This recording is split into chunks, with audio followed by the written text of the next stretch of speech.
छत्रपति शिवाजी महाराज ने 1966 में औरंगजेब की कैद से मुगल पहरेदारों को चकमा देकर निकालने की योजना बनाई और सफलतापूर्वक फलों की टोकरी में बैठकर निकल गए।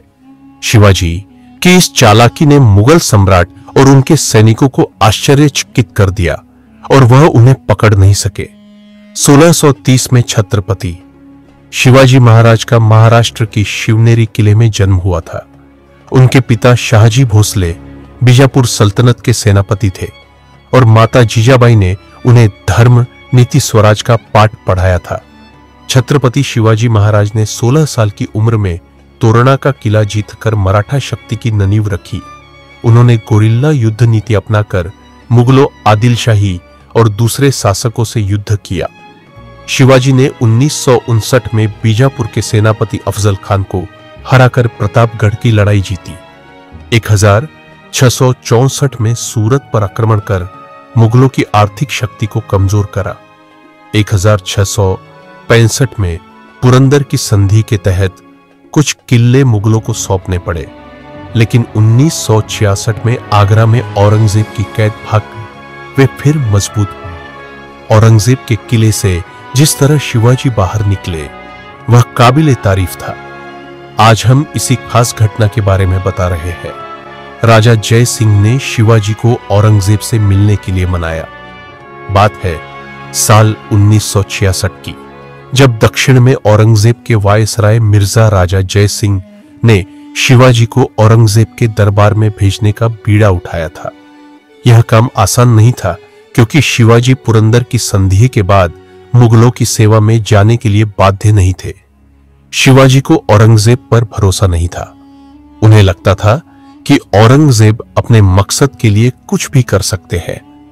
इतिहासकार जदुनाथ सरकार ने अपनी किताब शिवाजी एंड हिज टाइम्स में लिखा है, जय सिंह ने शिवाजी को आश्वस्त किया था कि औरंगजेब से मिलने के बाद शायद उन्हें दक्कन का वायसराय बना दिया जाए और बीजापुर और गोलकुंडा पर कब्जा करने के लिए उनके नेतृत्व में सेना भेजी जाए।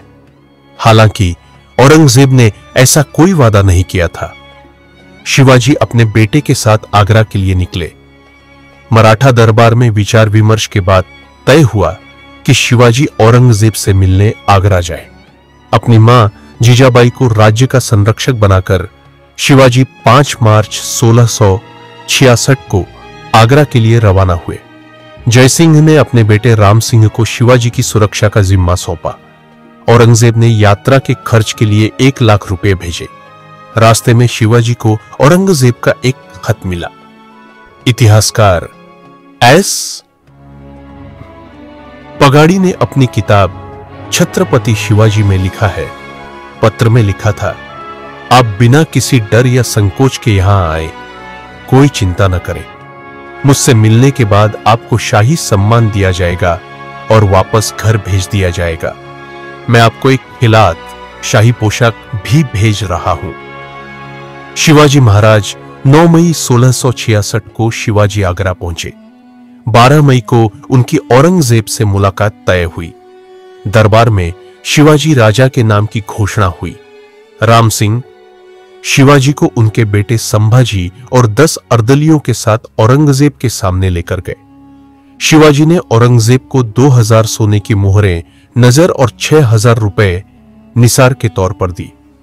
औरंगजेब ने सिर हिलाकर उपहार स्वीकार किए। इसके बाद बादशाह ने अपने दरबारी के साथ शिवाजी को तीसरे दर्जे के मनसबदारों की जगह भेजा। शिवाजी को इस तरह के अपमान की उम्मीद नहीं थी। जदुनाथ सरकार लिखते हैं कि शिवाजी को यह पसंद नहीं आया कि औरंगजेब ने आगरा के बाहर उनका स्वागत करने के लिए राम सिंह और मुखलिस खान जैसे छोटे अधिकारियों को भेजा। औरंगजेब ने शिवाजी के लिए कोई अच्छा शब्द नहीं कहा, न ही कोई उपहार दिया। उन्हें साधारण मनसबदारों के बीच कई पंक्तियां पीछे खड़ा किया गया, जहां से वे औरंगजेब को देख भी नहीं पा रहे थे। शिवाजी ने जताया विरोध। आलमगीरनामा में मोहम्मद काजिम लिखते हैं, अपमान से नाराज होकर शिवाजी राम सिंह से ऊंचे स्वर में बात करने लगे। दरबार के नियमों का उल्लंघन देखकर राम सिंह ने शिवाजी को चुप कराने की कोशिश की, लेकिन वे सफल नहीं हुए। थोड़ी देर खड़े रहने के बाद शिवाजी एक कोने में बैठ गए। शिवाजी की आवाज सुनकर औरंगजेब ने पूछा कि यह शोर क्या है। राम सिंह ने कहा, शेर जंगल का जानवर है, वह यहां की गर्मी बर्दाश्त नहीं कर पा रहा है और बीमार हो गया है। उन्होंने औरंगजेब से माफी मांगते हुए कहा कि दक्कन से आए इन महानुभाव को दरबार के नियम नहीं पता। शिवाजी ने कैद से निकलने का बनाया प्लान।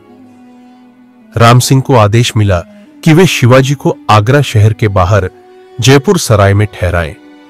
शिवाजी के जयपुर निवास पहुंचते ही घुड़सवारों ने निवास को घेर लिया। पैदल सैनिक भी आ गए। उन्होंने अपनी तोपों का मुंह भवन के हर दरवाजे की तरफ कर दिया। कुछ दिन बीत गए। इस तरह शिवाजी को औरंगजेब ने कैद कर लिया, लेकिन शिवाजी को फलों की टोकरियां आती थीं। शिवाजी ने इस कैद से निकलने का प्लान बनाया। शिवाजी ने बीमार होने का नाटक किया। दारों ने कुछ दिन तक तो सामान की तलाशी ली, फिर ध्यान देना बंद कर दिया। जदुनाथ सरकार लिखते हैं, 19 अगस्त 1666 को शिवाजी ने पहरेदारों को कहलवाया कि वे बहुत बीमार हैं और बिस्तर पर लेटे हैं।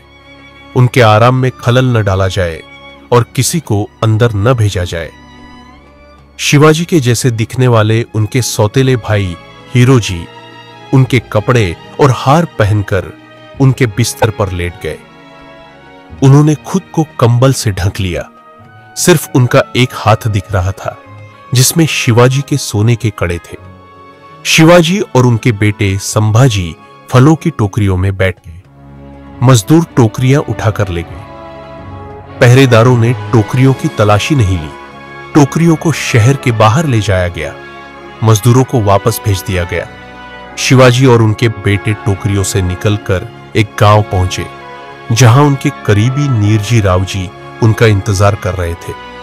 दूसरी ओर हीरोजी चुपके से एक नौकर के साथ बाहर निकल गए। उन्होंने पहरेदारों को शक हुआ। अंदर जाकर उन्होंने देखा कि शिवाजी के बिस्तर पर कोई नहीं है। उन्होंने यह खबर फलाद खान को दी। मुझे नहीं पता कि वे हवा में उड़ गए हैं या धरती ने उन्हें निगल लिया है। यह सुनकर औरंगजेब घबरा गया। उसने सिर पकड़ लिया। उसने शिवाजी की तलाश में सैनिक भेजे, लेकिन वे खाली हाथ लौटे। शिवाजी ने दक्षिण पश्चिम के बजाय पूर्व का रास्ता चुना। वे मथुरा, इलाहाबाद, बनारस और पुरी होते हुए गोंडवाना और गोलकुंडा से होकर राजगढ़ पहुंचे।